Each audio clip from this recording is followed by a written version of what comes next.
Thank you so much for taking the time to be with us on This Is Purdue. I know all of our listeners are thrilled. We're thrilled to have you on the show, too.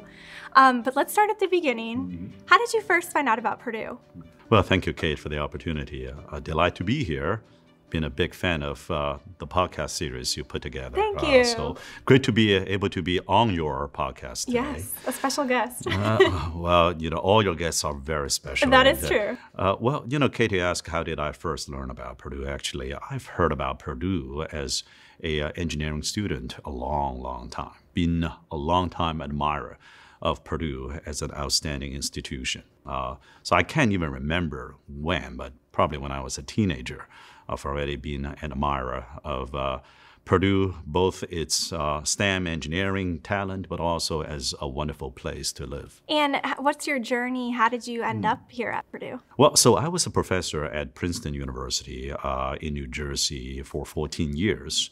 And then this remarkable opportunity came up that the College of Engineering's deanship was open. And I applied, and well, I was the very lucky, blessed person to be chosen. So that's how that got started back 5.5 years ago. Okay. And you mentioned, Stanford, Princeton. You've experienced all of these Ivy League schools, right? What makes Purdue so unique in your eyes after having experiences with those types of schools? Yeah, well, first of all, the Ivy League is just a particular term. And, I think what really matters is you look at each institution's a very special and unique DNA, if you will. So I had all my degrees in engineering from Stanford, and I worked, as mentioned, 14 years as faculty at Princeton. I would say that every institution has its own unique flavor. There's no right or wrong, no comparison per se, but Purdue is very special in many ways. I'll just give you one example so that we can keep rolling with your many questions, Kate, is that Purdue provides a place where students come in, and when they depart, there's a big delta. We have many students who do not come from positions of privilege, and they come here, they study hard, and then their lives are transformed. So that is something very special, and we do it at such a scale. 50,000 students just on West Lafayette campus alone today, 38,000 undergrad, 12,000 master PhD students. So to have this scale and for each individual life be able to transform it through the power of public education, that is something very special about this land-grant institution. Absolutely. And we touched on it a little bit, but when you think about that Boilermaker community, you just talked about all these people, right? The faculty, the staff, the students, the alumni. Yes. What does all of that mean to you? Well, these are very powerful combinations of talents. And each one of them that I have had the pleasure to meet, as you said, students, faculty, staff, alumni, partners and neighbors even, they are creative, they are dedicated, and they're humble. That humility intrinsic here among the Boilermakers. We work hard, but also we don't whine, we don't brag about how hard we've worked, and we get things done, and yet we remain ever true to that principle of humility. That is, again, something very unique here. That's definitely a theme that we keep hearing on this show is the humble, the humility. Yes. You've said that Purdue is now the most consequential university in America. What did you mean by that? Well, there are all kinds of rankings out there, and one can argue about which one is better and which is less noisy or partial, but this is different. I'm not talking about any particular ranking per se. Most consequential in my mind means that if this institution, this university, were to suddenly disappear tomorrow morning, would anyone notice? Would anyone care? Unless you are an employee or students. Well, I would say that on that scale, if this institution were not to exist suddenly tomorrow, the whole world will notice, and the whole world will care, and it will be a irreplaceable loss to America and to humanity. Look at what we have been able to do under President Daniels' decade leadership. In terms of affordability, in terms of economic growth for our home state, Indiana, and the country, in terms of national security, economic security, in terms of creating talents and jobs and knowledge all at the same time. And in terms of course, all the typical academic metrics and the physical transformation of our campus and our neighborhood. Well, if you think about what this country needs in terms of talent and knowledge and the creation of opportunities for everyone, Purdue has been standing out as a most consequential university. That's interesting. I like the way that you put that, though. It's certainly true.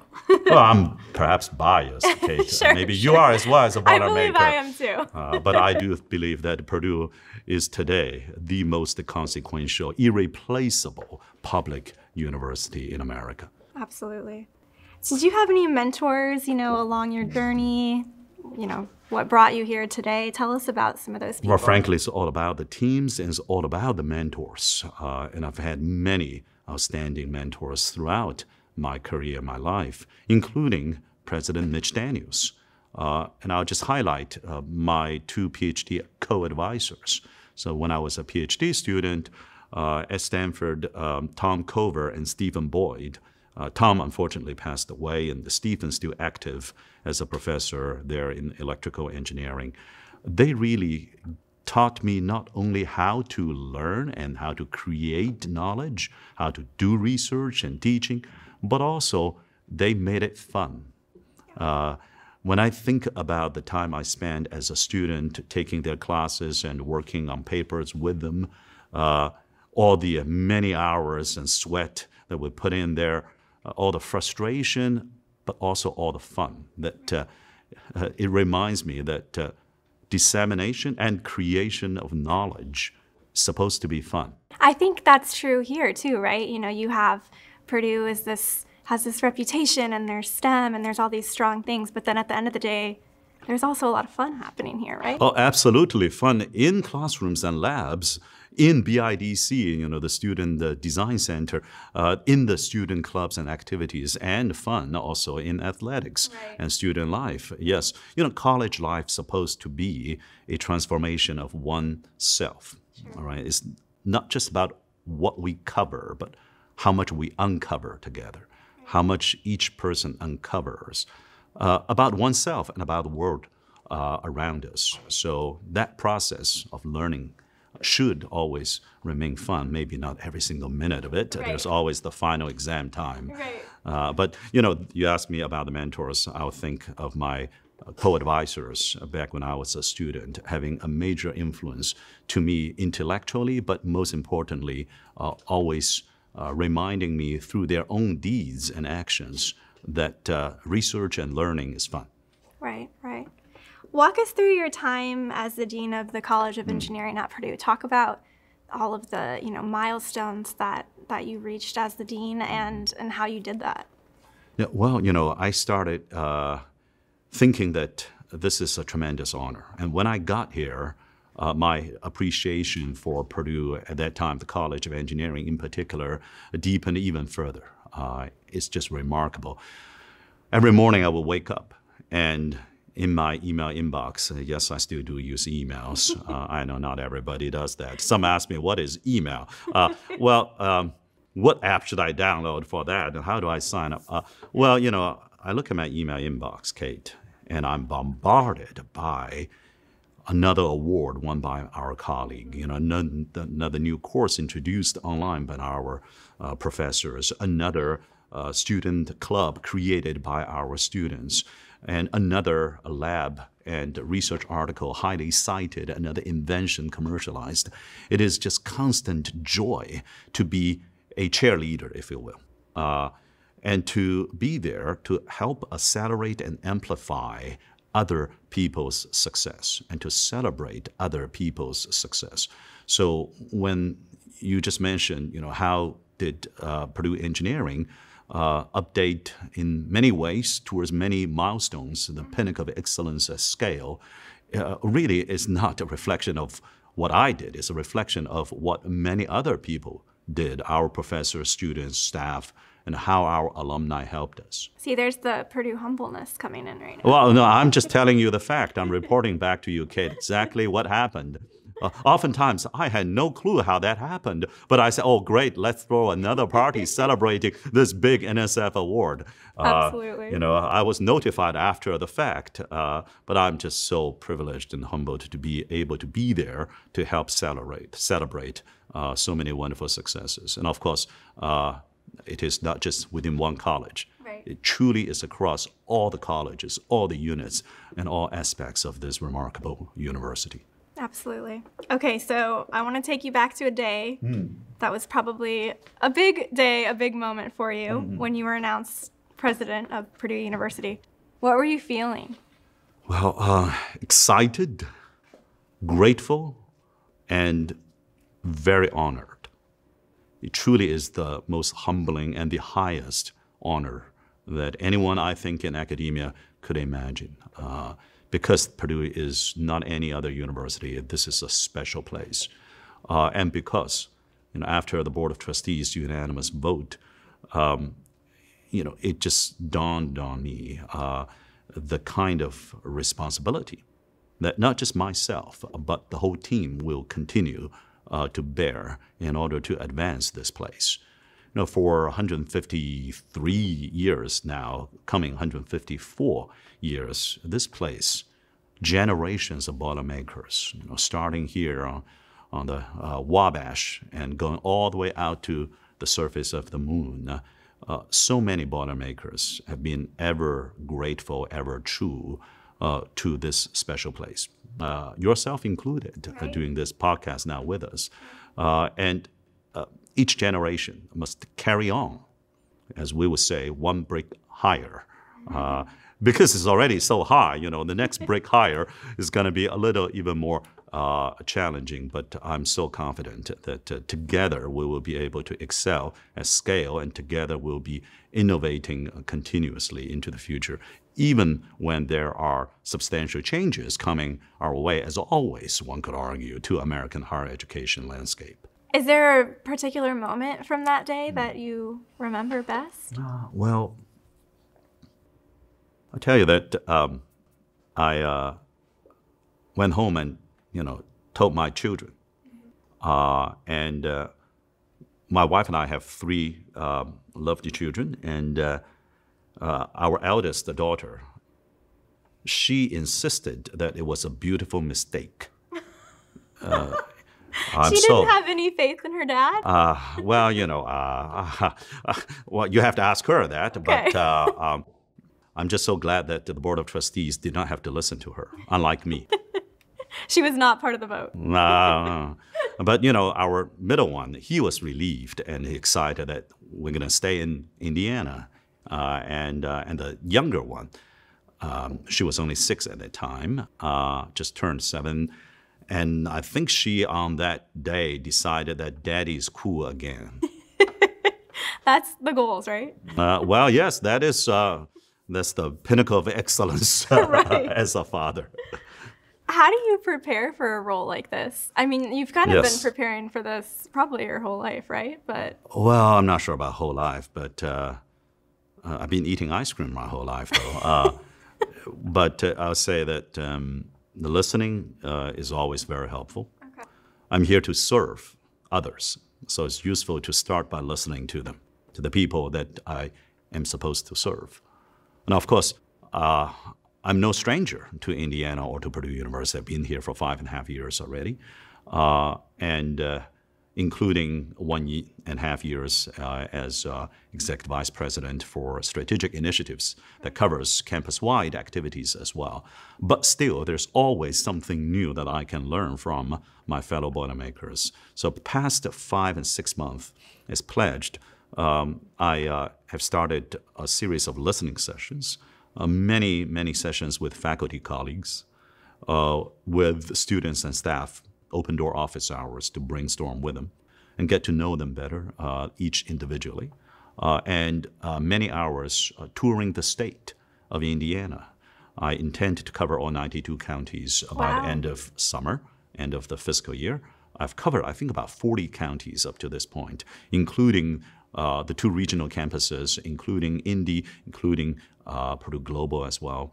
And then there are some institutional level, unit by unit debriefing sessions. I know a lot of them very well already, but this is another chance to reinforce my learning. And gathering with alumni, both in the US, for example, in Silicon Valley, as well as outside, for example, in India, in South Korea with Governor Holcomb as well, and visiting our industry partners, for example, in Sweden. So it's been very busy. I have to tell you that initially I thought, on the brink of unemployment for 6 months, but it turns out to be pretty interesting. I get to learn a lot, and I didn't have to make decisions. I guess I can get used to, getting paid for not making decisions. That's coming to an end, but it's been very fruitful listening sessions, and the listening part is not going to end. That's the best way to prepare for a job like this. I'm sure you've learned many things throughout these listening sessions. Did that help contribute to your goals for the next year? Yes, absolutely. Each conversation added some insight. Now, not all of the recommendations are in agreement with each other. Sure. Logically, it is not possible to agree to all of them because many of them are in direct contradiction to each other. I've had a listening session where in the same session, two professors held completely different viewpoints, and they had a healthy debate, which is fantastic as we have this range of heterogeneous opinions, and we encourage them to express themselves. But I'll say that, first of all, there is the Board of Trustees passed under President Daniels, the Purdue's next moves with the 5 pillars with Transformation and Education 2.0, Equity Task Force, the National Security Technology pillar, the Plant Science and Digital Forestry pillar, and the Purdue Applied Research Institute PARI pillar. So those 5 pillars under Purdue's next moves will continue. And in the spirit of continuity, also our new School of Business and our new independent campus in Indianapolis. All of these are truly exciting opportunities for all of us. So, you've touched on Mitch Daniels. He's been a mentor for you, and we're celebrating the Daniels decade, right, yes. as we speak.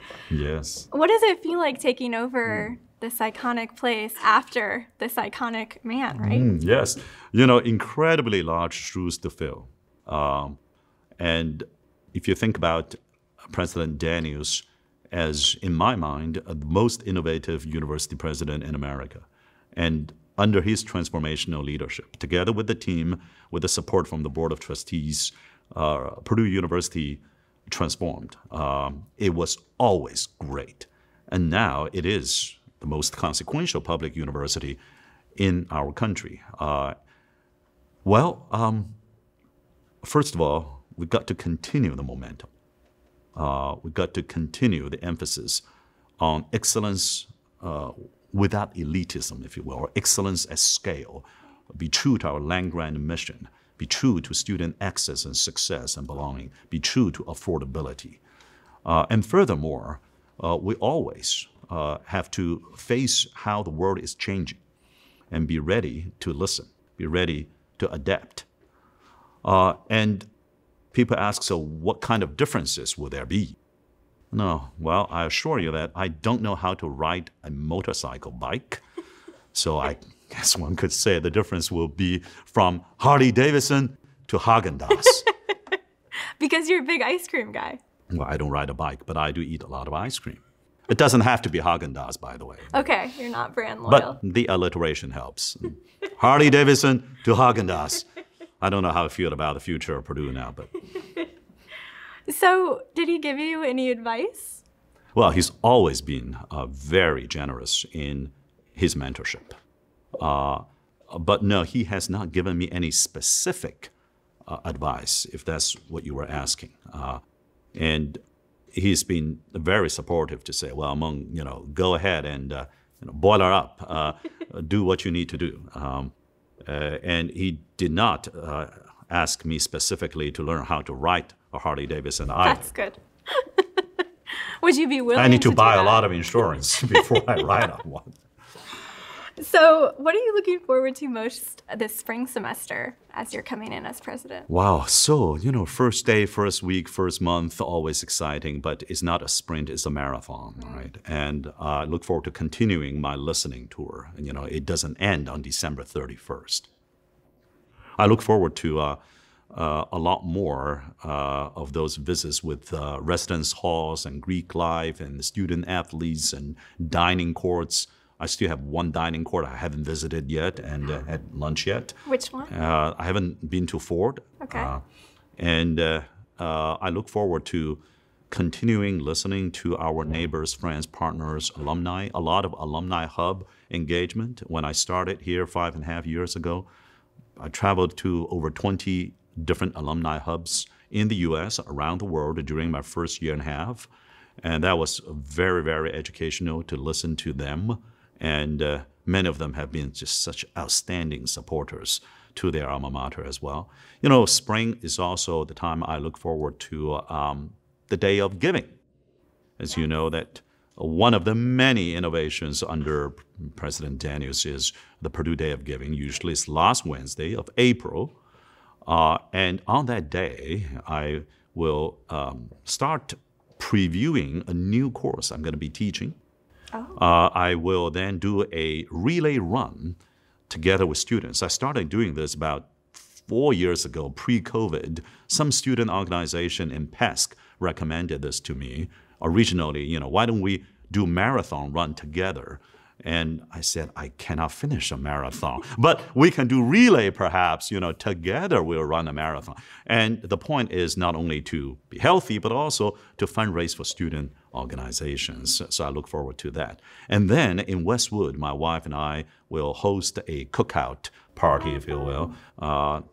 She will help with the burgers, and I'll help with ice cream delivery for families with young children in our community. We have young children, and we love to share the joy and the frustration of having young children with our colleagues and neighbors and students if they have young children too. So that is going to be the 2023 Purdue Day of Giving, and I look forward to that very much. That'll be so fun. It will be fun, yes. Tell us a little bit more about your children. We touched on them before. Your wife, are they excited to live in Westwood? Are they nervous? Are they sad to move from Carmel? Yes, well, first of all, they're already in West Lafayette, and we will be living in Westwood. That is such an incredible blessing and a privilege. It is a university property. We happen to be given the honor to reside in this university property. And I was told, I need to check with the historians for accuracy, but I was told that this is the first time that Westwood in the past 50 years as presidential residence of this university is going to have young children. I've read that too. So there's going to be a 7-year-old and then a 10-year-old and a 15-year-old. So it'll be interesting to see if they cause a lot of property damage. And it will be, I think, a lot of fun to live in the community as a family, to serve the community. And my wife, Kay, she is an outstanding real doctor. She is an internal medicine physician. And absolutely the smarter one between the two of us, and a much better human being as well. And don't worry, I'll send this to her. Yes. Well, honey, if you are listening to this podcast, I just did state the fact that you are the much better human being between the two of us. And you got to be nice to the boss. And she is looking forward to this role as one could call the first lady of Purdue, and being in Westwood, not only living there, but opening up the Westwood as a place for community engagement. She looks forward to, as a physician, serving and helping the local community, but also as part of our Boilermaker family to engage with many different neighbors.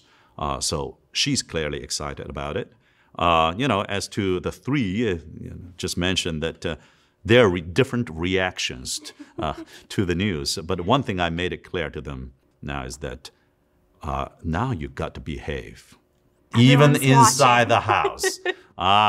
Folks will be watching and they're going to tell me. So, no, I hope that they will enjoy it and live their normal, regular life as kids growing up, but also recognizing what a special privilege it is to be there. And, they're already all very much, have been for years now, big Boilermaker fans. My son, for example, she once said something funny. I was bragging about, Purdue's ranking, we're our most innovative. We are, top 10 Purdue University. Engineering is, ranked top 5. And in fact, the largest ever to be in some ranking, be in the top 5 in the country. And then he patted my back and said, "Dad, it's okay. Don't be sad." I say, "What do you mean, but don't be sad? We're, Final Four, and there are like 300 of them out there." Says, "Yes, might be number 4, but in my heart, Purdue is number 1. And that's what he said. I say, "Well, there you go. That's a Boilermaker." Yes. Do you think they want to come to Purdue? Has that been talked about? The older Well, ones parents, there's only that much you can do about the children's Sure. destiny. And some, I was told, prefer to be as far away as possible from home. And some may say, I don't want to be in a university where my dad is the president, my mom is the president. So I don't know. If you can help me brainwash them, we'll set up a time. We'll get them on the podcast. Yes. Put them on the spot, Yes. commit, That's assuming, of course, given how difficult it is, increasingly so, given the number of applicants we have, the yield rate we continue to have. It's increasing. It's never been easy. Now it's so difficult to get in Purdue. So, well, let's assume that they will be doing well enough in their own K-12 learning that they can stand a chance. Absolutely. So how is your presidential compensation structured? That's an interesting question that I'm sure our listeners are curious about. Yes, let's talk about money, Okay. shall we? I talked with chairman of the board, Mike Berghoff, and we both agreed that it should be structured identical structure to Mitch Daniels and the one that he's had over the past 10 years, which means that there's a base salary and then there's a performance-based risk pay, if you will. And when I was engineering college dean, when I was EVP, I also had a risk pay component, and that makes a lot of sense. And then there is some retention pay as well. So I insisted also that the base pay ought to be lower than Mitch Daniels, and the total package as well. And in fact, it turns out, I guess coincidentally, the base pay is identical to my current professorial salary and is frozen, the same number as 10 years ago. Why did you feel like that was important?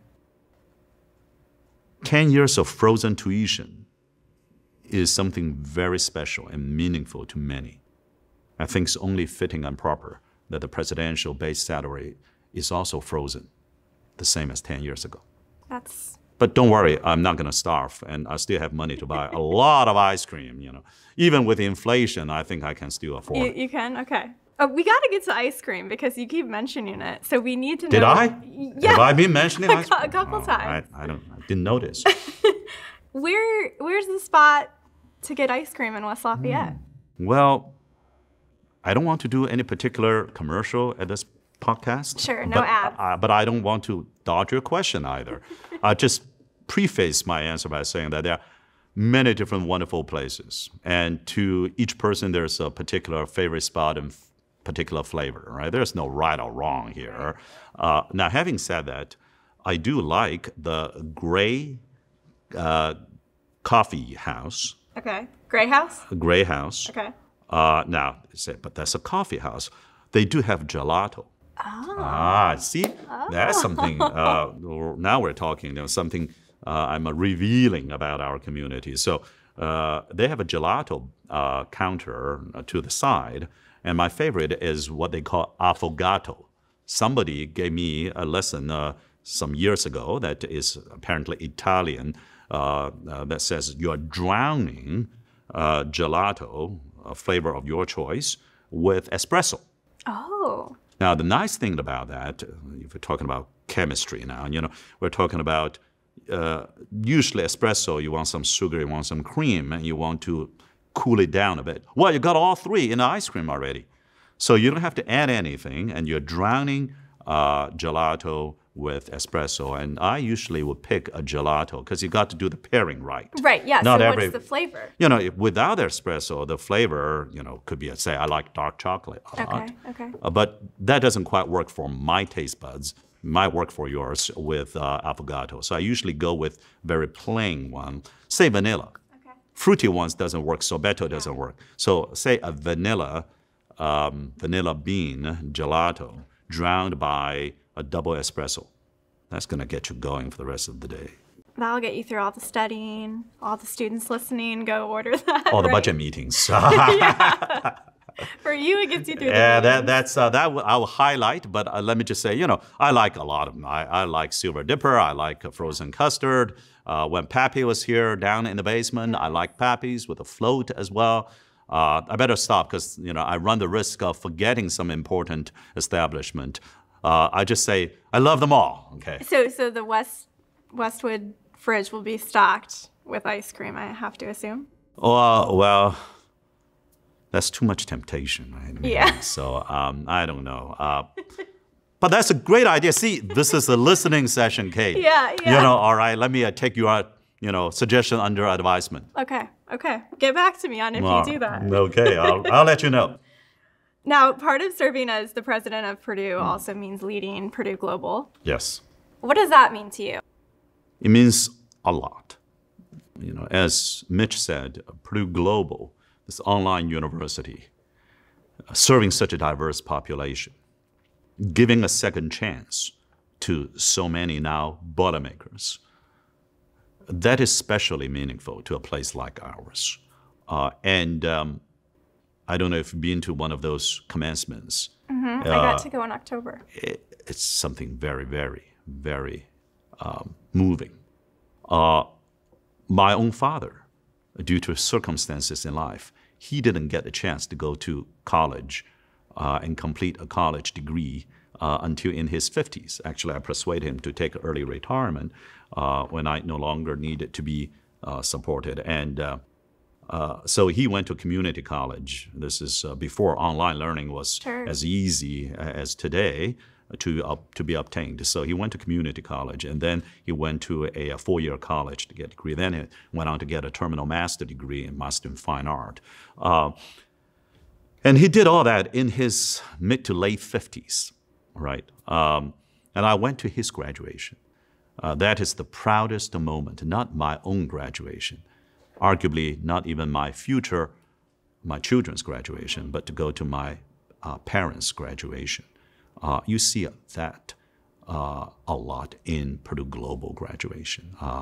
Now, we need to make sure that we will always be delivering high-quality educational material in our regional campuses, here in West Lafayette, in Indianapolis in the future, and Purdue Global. But you ask me, how do I think about that? I think it is fabulous. It sounds like you have a special memory attached to that as well. Well, yes, getting to your father's commencement and graduation, that is something very special. And I'm so glad that we are giving that opportunity to many Americans. Right, absolutely. What does persistence mean to you?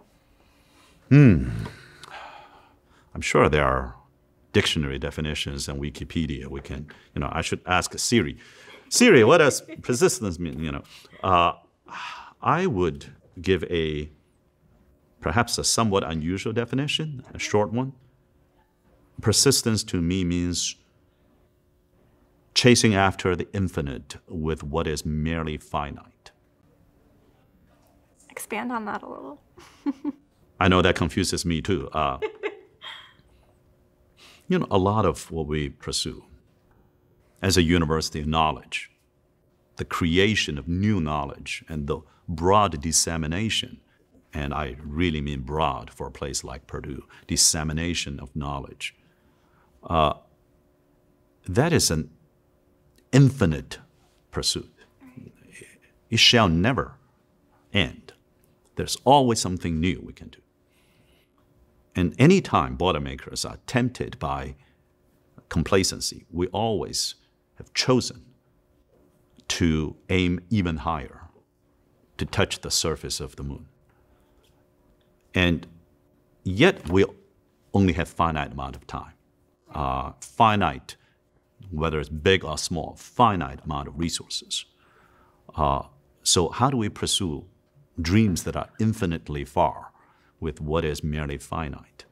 That, I think, is persistence. That's the first answer we've had like that for that question, so. Oh, well, okay. I don't know if it's a good or bad one, but no, it's a great one. It's the first one, I guess. It's a different one than we normally hear, right? Oh, well, there's no right or wrong answer. Right. And it means something different to everyone. No, absolutely. You know, I look at our students, and I know that in their own individual small steps, they're all making their personal giant leaps and their personal, manifested in ways more than one, different types of pursuit that are persistent. Right, right. So we've heard that you run. We've heard that you like ice cream. What are some other favorite hobbies? What do you like to do outside of work? Anything you do to wind down after a long day? Yes. Well, I don't know whether replying emails while eating ice cream counts. That's not a fun one. Oh, that's not a fun one? Frankly, most of the time, if there is some free time, right, if you will be spent with my kids. My wife and I will spend more quality time with our children. I wish I could have done that more. And, you know, somebody once said, what is truly painful is when you are working hard, you say, oh, I miss my family. And then when you're with a family, you keep checking your phone. Right. And look if there's more work emails coming, right? I mean, I confess a lot of times I behave just like that. Right. But frankly, if there is some half an hour here and there, you know, I'll probably want to devote that to my family. What does that look like? What is fun for them is fun for me. Right. Yeah. Do you guys go for a walk? Do you go see a movie? Like, what is... Oh, well, I go to their dance recitals. I go to their basketball games. There you go. Okay. I've missed some Purdue basketball because I need to watch the fourth grader basketball That's tournament. much more exciting. You know, it is quite exciting, you know.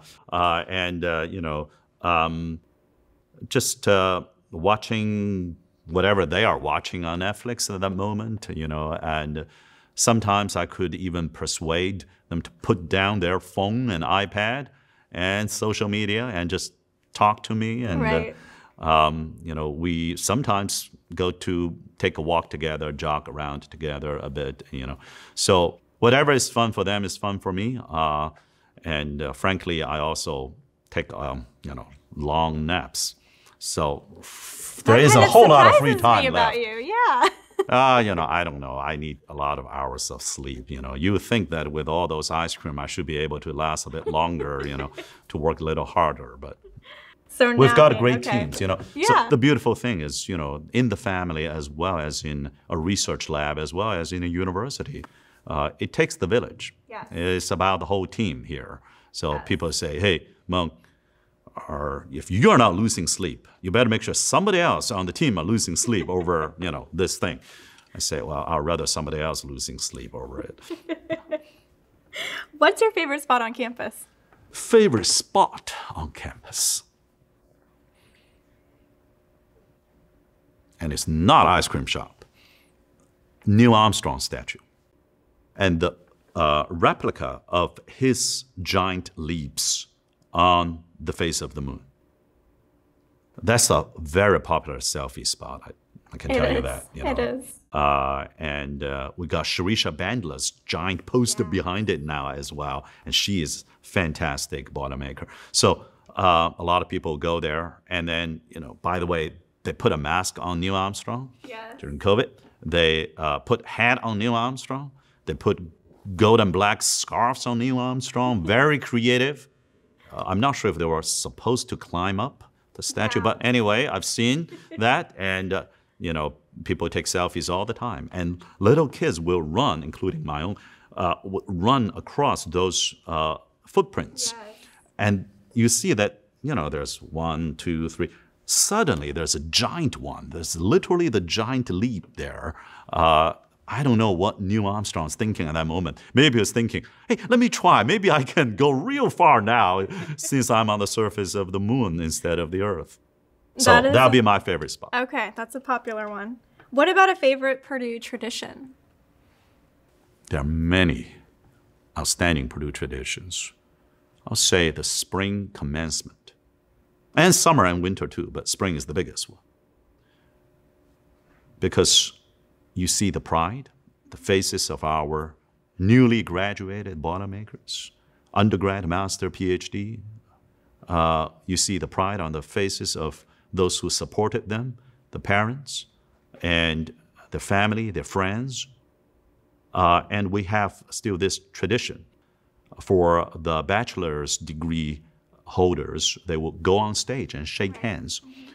And as the dean, I had the honor to shake hands, many hands, including about 2,000 times in one single spring commencement. That really, A, is a good training of this particular muscle, and B, it really gives me this immense sense of what Purdue stands for. The combination of excellence and values that we hold dear to our heart. That combination, executed at this scale with this much impact to individual lives and to our state and our country, there's nowhere quite like Purdue. Are you looking forward to the commencement speech? Have you already started thinking about that? Oh, thanks for the reminder. I'm sure it's on my iPhone reminder somewhere. No, I have not. At this moment of recording the podcast, I have to say I have not yet.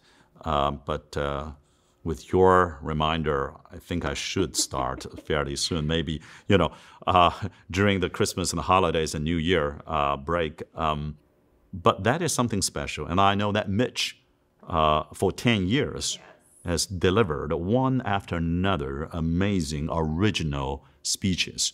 And each one, the president has to deliver somewhere between 6 to 8 times, depending how many graduation ceremonies we have, because we value each individual. We don't say, everybody stand up, everybody sit down, except the one with the COVID year at the stadium.